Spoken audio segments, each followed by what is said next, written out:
Hey everyone, welcome back to another Fred tutorial. My name's Josh and today I'm going to show you how to detect stray light using Fred. So to start, we're going to go up to the Raytrace tab and we're going to select Advanced Raytrace. Once here, under Raytrace options, we're going to select Determine Ray Paths as well as Create/Use Ray History File. And then we're going to select OK to run the ray trace.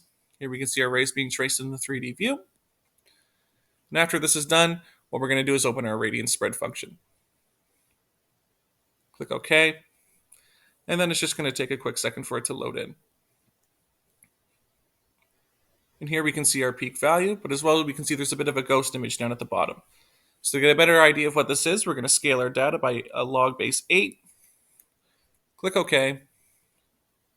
And here we can see that we have a very dominant ghost image at the bottom. So what we're going to do, since we ran the advanced ray trace, is we're going to hold Alt and draw a box around this area.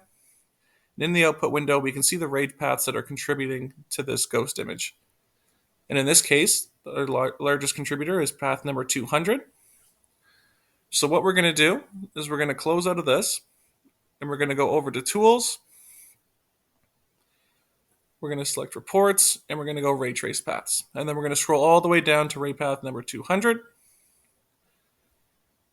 And once we get to 200, we're going to right click and select Output Path Details and redraw ray history. And here we can see the behavior of ray path 200. So as we can see, it's coming all the way through our system. It's reflecting off the last lens and then going all the way back, re-reflecting off the first lens, and then ending up at the bottom of our analysis surface, thus creating the ghost image.